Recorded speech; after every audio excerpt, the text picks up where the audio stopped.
इस कैंपस की क्लासेस में। और बायोलॉजी के बाद आज मैं आपको रसायन विज्ञान के बारे में बताना चाहूँगा। जैसे कि आप जानते हैं कि मैं नीरज शर्मा आपको बायोलॉजी के बारे में बताया है, और आज काफी कमेंट्स के बाद मैं आपको रसायन विज्ञान के बारे में भी कुछ बताना चाहता हूँ, क्योंकि रसायन विज्ञान भी एक साइंस का बहुत ही इंपॉर्टेंट टॉपिक है। इसके भी बहुत सारे क्वेश्चन आपके कई तरह के टेस्ट में आते हैं। वो जितने भी टेस्ट हैं उनमें केमिस्ट्री के भी लगभग 5 से 10 क्वेश्चन आने ही आने हैं।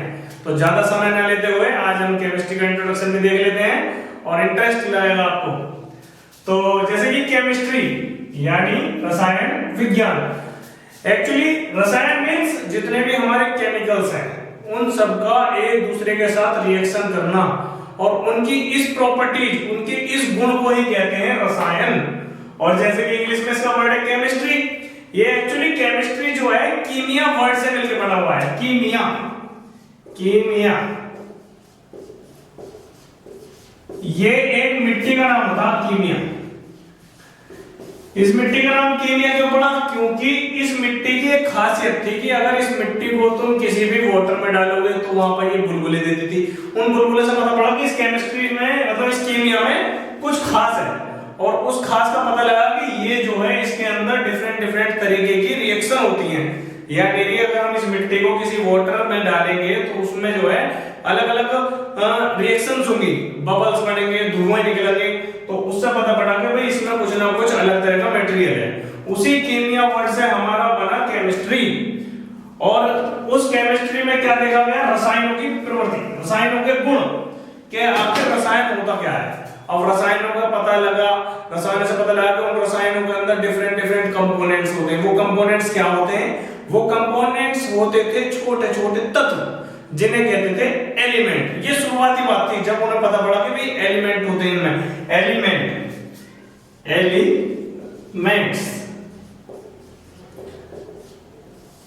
एलिमेंट्स मींस तत्व।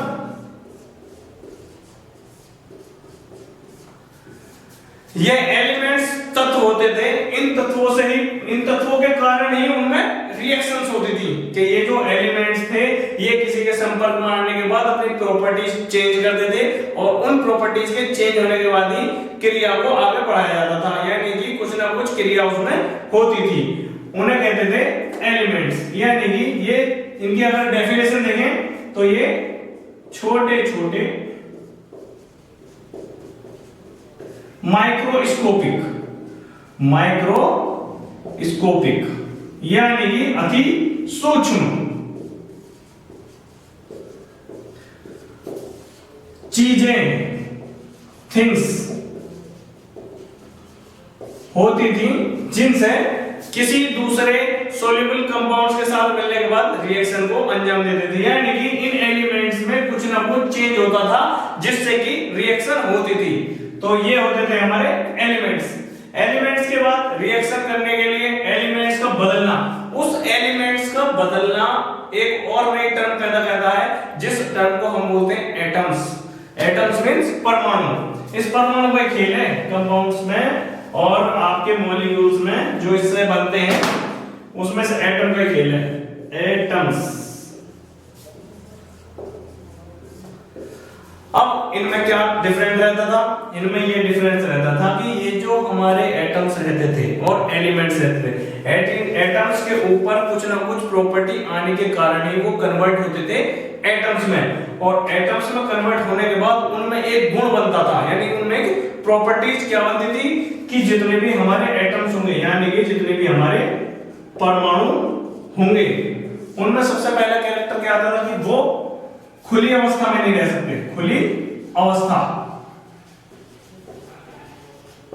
यानी कि फ्रीडम स्टेट, और बिल्कुल एलिमेंट्स की तरह, एलिमेंट्स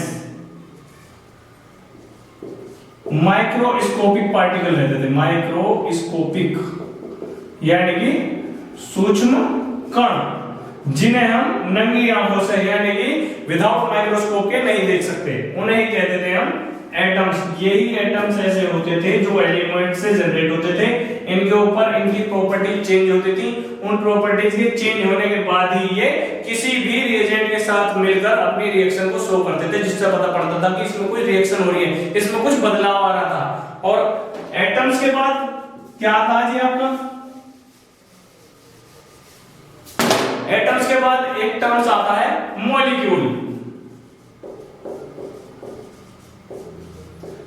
ये बहुत ही सूक्ष्म तरीके से मैं आपको बता रहा हूं कि एटम्स क्या है, एलिमेंट्स क्या है और मॉलिक्यूल्स क्या है, और इसके बाद आएगा कि कंपाउंड्स क्या है। मॉलिक्यूल्स क्या होता है, दो एटम्स के मिलने से, दो एटम्स के मिलने से बनता है मॉलिक्यूल। जैसे दो एटम्स वो सेम भी हो सकते हैं, वो डिफरेंट भी हो सकते हैं। जैसे कि एक सिंपल हाइड्रोजन को हम H से डिनोट करते हैं।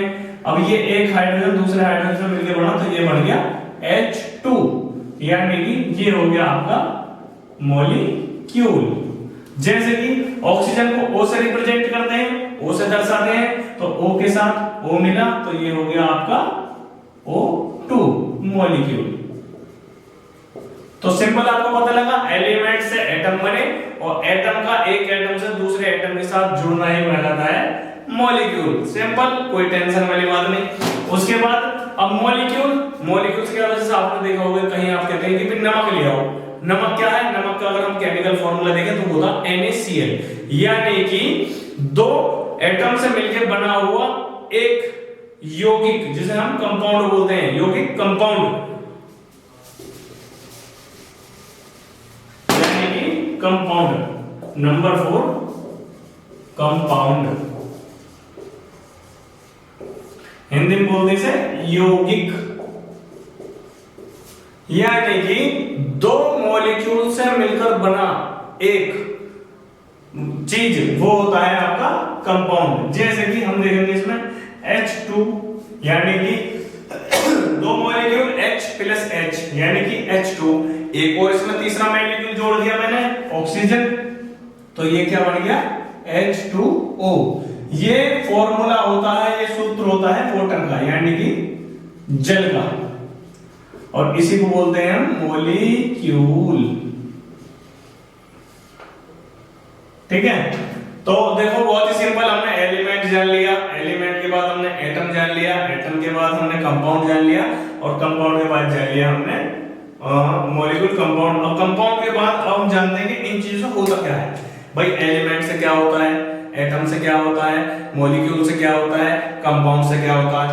इन सब चीजों से होती है रिएक्शन, और रिएक्शन को कहते हैं क्रियाएं, अभिक्रियाएं। ये जो क्रियाएं होती हैं ये हमारे बॉडी में भी होती हैं। ये हमें किसी भी चीज का परीक्षण करने के बाद जो चीजें प्राप्त होती हैं, उन परीक्षणों को करने के लिए जो सबसे महत्वपूर्ण चीजें होती हैं उन्हें कहते हैं हम क्रियाएं, अभिक्रियाएं। एक चीज से दूसरी चीज का बनना, यानी कि किन्हीं भी दो चीजों से मिलकर तीसरी चीज का बनना ही क्रियाएं कहलाती हैं। और वो जो दो चीज जिनसे मिलती हैं उन्हें कहते हैं अभिकर्मक, यानी कि रिएक्टेंट। और जो उन दो रिएक्टेंट से मिलकर नया चीज बनता है उसे बोलते हैं हम प्रोडक्ट। जैसे कि हम एक एग्जांपल में देखेंगे,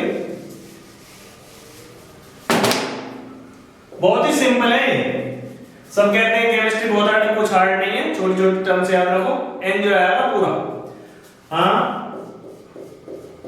रिएक्शन। अब रिएक्शन को जानने के लिए एलिमेंट्स, एटम्स, मॉलिक्यूल्स और कंपाउंड्स के बारे में जानकारी जरूरी थी, जो हमने बेसिक आपको दे दी, और इतना ही काफी है किसी को बताने के लिए। रिएक्शन क्या होती है मैंने बताया, दो मॉलिक्यूल्स के मिलने पे, जैसे एक मॉलिक्यूल सिंपल आप ले लो H2, वही वाटर वाला सबसे आसान है, और ऑक्सीजन, इन दोनों कहेंगे हम अभिकर्मक या फिर रिएक्टेंट। और इनसे क्या बना H2O, यानी कि प्रोडक्ट, जिसे हम वाटर बोलेंगे। ये होती है हमारी रिएक्शन। अब ये रिएक्शन भी डिफरेंट डिफरेंट टाइप की होती हैं। कुछ रिएक्शन तो सिंपल एक कंपाउंड एक मॉलिक्यूल दूसरे मॉलिक्यूल से मिला और हमें प्रोडक्ट दे दिया, लेकिन कुछ रिएक्शन ऐसी भी होती हैं जिनको एक कंपाउंड से दूसरे कंपाउंड यानी कि एक मॉलिक्यूल को दूसरे मॉलिक्यूल से मिलने के लिए तीसरे आउटसोर्स की भी जरूरत होती है। और वो आउटसोर्स क्या हो सकता है? वो आउटसोर्स आपका हीट हो सकता है। उस रिएक्शन को कंप्लीट करवाने के लिए कोई तीसरा कंपाउंड या फिर कोई तीसरा मॉलिक्यूल या फिर कोई तीसरा एंजाइम या फिर कोई तीसरा एटम भी हो सकता है। तो उसका भी एक एग्जांपल देख लेते हैं हम। रिएक्शन जैसे कि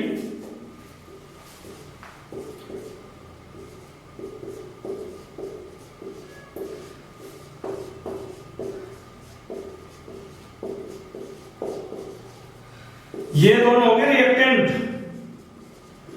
12th क्लास की बुक में ये आपको एक हैबर प्रक्रम यानी कि अमोनिया, ये होता अमोनिया का फॉर्मूला NH3 अमोनिया, अमोनिया, और ये टोटल होता है प्रोडक्ट, प्रोडक्ट। इस प्रोडक्ट को बनाने के लिए हमने दो अपने मॉलिक्यूल लिए, नाइट्रोजन और एक वाटर, और वाटर और नाइट्रोजन से मिलकर हमारी जब रिएक्शन कंप्लीट हुई तो वो बनी 2NH3 और ऑक्सीजन, यानी दो मॉलिक्यूल अमोनिया के और ऑक्सीजन गैस के रूप में ऊपर को रिलीज हो गई। इस ऑक्सीजन को हम कलेक्ट भी कर सकते हैं अगर हमारे पास क्या कहते हैं सफिशिएंट वो चीजें हैं, जैसे कि ऑक्सीजन को हमें ग्रहण करने के लिए या किसी चीज में अवशोषित करने के लिए हमारे पास उपकरण है, तो हम इस ऑक्सीजन को कलेक्ट भी कर सकते हैं, अदरवाइज ये उड़ जाएगी। और बेसिकली अगर अमोनिया चाहिए तो हम N2+3H2 यानी कि नाइट्रोजन और वाटर को कलेक्ट एक साथ कंबाइन कराकर अमोनिया बना सकते हैं। ये हमारी एक रिएक्शन हुई अमोनिया पर। 12th क्लास में हैबर प्रक्रम, हैबर प्रक्रम, हैबर प्रोसेस, प्रक्रम मतलब मेथड, मेथड, और मेथड को ही हम प्रक्रम भी बोलते हैं। ठीक है, तो हम इस तरह से अमोनिया भी बना सकते हैं। जैसे कई कंपटीशन एग्जाम में मैंने देखा है कि अमोनिया को बनाने वाली रिएक्शन क्या है, या फिर अमोनिया को बनने वाली रिएक्शन के लिए यूज होने वाले मॉलिक्यूल कौन कौन से हैं। तो सिंपल भाई, नाइट्रोजन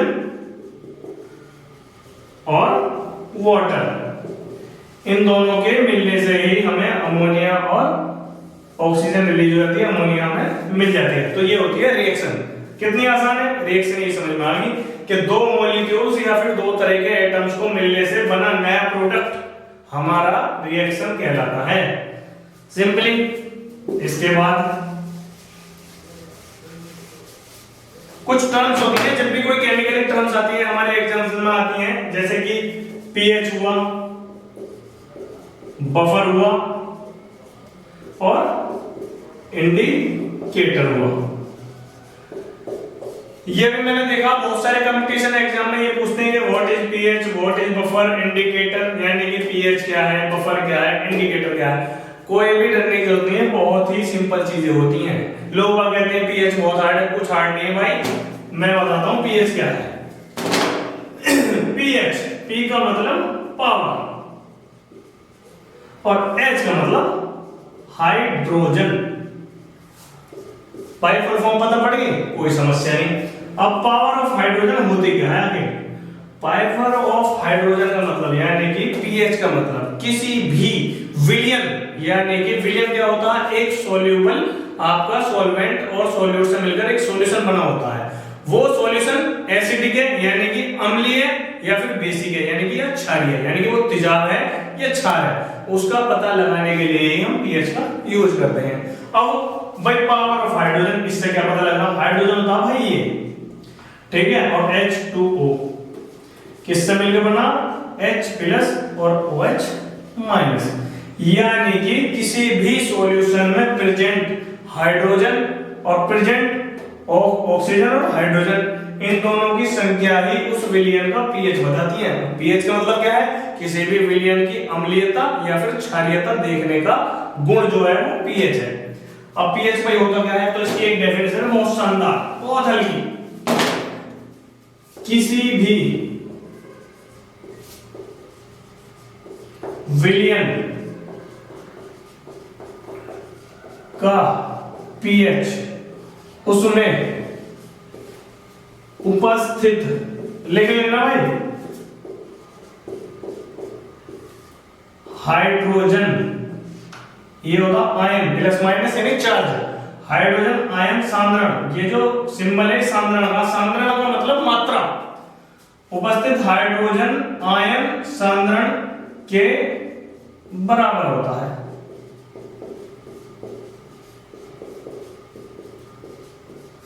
जो लघु गुणक, लोगरिथम मैथमेटिकल टर्म है, लघु गुणक के अनुसार है। और इससे भी समझ में आ रहा हो तो pH इज इक्वल टू, और इसमें एक टर्म रहेगी हाइड्रोजन नेगेटिव, ये इस लघु गुणक के आगे लगाया था नेगेटिव साइन।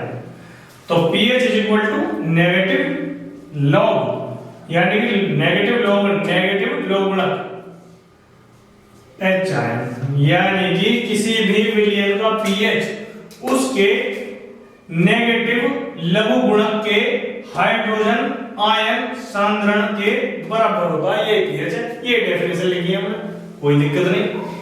इसके बाद pH का रूल होता है बफर सॉल्यूशन में।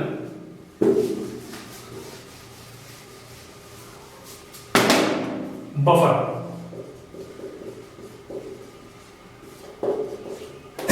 ये बफर सॉल्यूशन pH के बाद आता है और ये बफर सॉल्यूशन ही pH पर डिपेंड होता है। आज के टॉपिक में इतना ही, ज्यादा हो जाएगा क्योंकि केमिस्ट्री का मामला है, तो इसलिए इससे आएगा मैं आपको अगले अपने पार्ट में बताऊंगा। और आपको अगर वीडियो अच्छी लगी हो तो कमेंट करें, सब्सक्राइब करें और शेयर करें और लाइक करें। धन्यवाद।